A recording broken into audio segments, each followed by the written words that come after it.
Back in 2003, $1,000 would have got you 1,000 shares of Apple stock.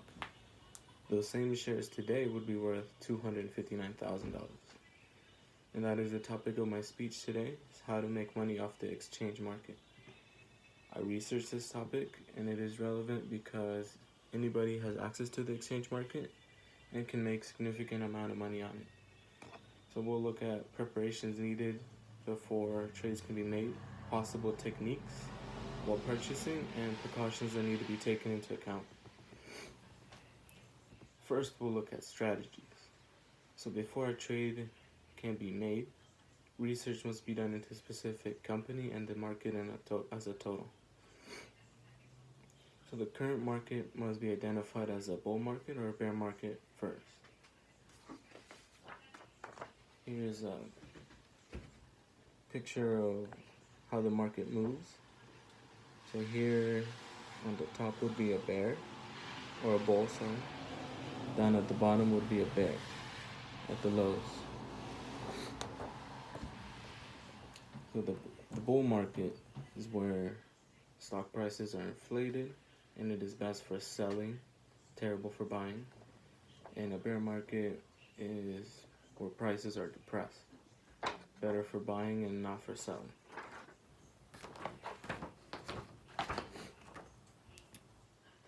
On top of that, a company's economic condition and outlook must also be researched and understood. For example, current share prices of Blockbuster are 3/10 of a penny. However, they've been 3/10 of a penny for over a decade. As opposed to Apple, who has more than doubled its share price in the last 10 years and has greatly increased in just the past couple of years. A stock should also be chosen based on how much an individual has the ability to buy. So the number of shares owned of a company can be proportionate to the number of profit or the amount of money made, which is why penny stocks are sometimes more valuable, since they have low value and move in value during a day significantly. So once a stock is researched and understood, it's time to look for a strategy to trade with. So there are two main ways to make money on the exchange market, one being short-term and the other being long-term trading. Long-term trading is best for building sustainable wealth throughout time, and it is best to buy a depressed stock from a multinational corporation like Apple or Coca-Cola. Here is a chart that has the value of Apple. As you can see down over here in 2010, the value of each share was roughly $30 per share, and it exponentially increases up to just a month ago's value of $300.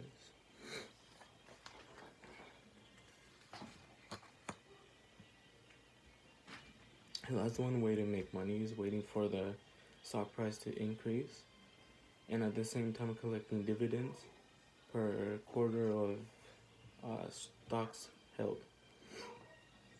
Short-term trading is best for people who have more time on their hands and can do the day-to-day research. And short-term trading involves purchasing large amounts of usually a stock that's lower in value when it is depressed and selling it when it is inflated. For this, careful timing is necessary, and one must keep up with market volatility and current news. The potential for profit depends on how many shares of a company one holds. For example, This is a graph from a company called I Am Gold, where on average the depressed price is $3.40 and the inflated price is $3.60. This is a month graph. So as you can see, throughout a month, it has a lot of peaks and it has a lot of tops. So it peaks a lot and it has a bunch of low points, which the low points you would buy, top ones you would sell. And throughout a month, you can make a lot of money doing that. And you could either reinvest this profit to make an exponential increase of one's investment, or you can take the money and pay yourself with it. And to maximize profit and cut unnecessary cost, we will look at the tools and certain strategies used. So in order to turn profits, timing, patience, and control of emotions must be followed at all times, similar to news and how the market is moving currently. So trading short term, like the market, would have lows and highs, which need precise timing to avoid losses. So certain stocks within the span of an hour can lose all the value they've gained in that same day. However, some stocks don't reach highest value until the end of the day, so it is essentially gambling. And it is left up to the discretion of the investor to pick a time to buy and sell. Having the correct tools is also a very important thing. In this day and age, it is possible to trade stocks without having to pay commissions to a big brokerage.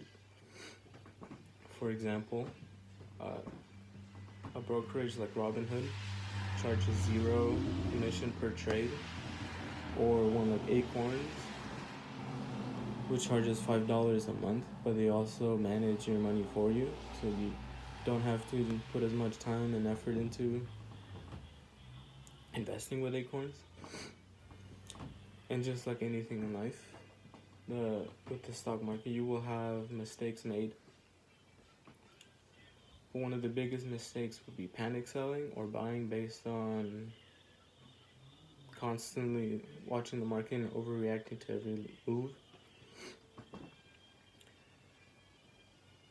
And a philosophy that will always get you money made through the stock market is buy low, sell high. If you keep that in mind, you will never lose money. So to conclude, before purchase of a stock is made, research must be done in advance, and a time frame strategy should be chosen carefully, and the market must be given its proper respect, time, and the right tools should be chosen for the job. And I'll end with this quote by Berkshire Hathaway CEO Warren Buffett: "Never invest in a company you don't understand." Thank you.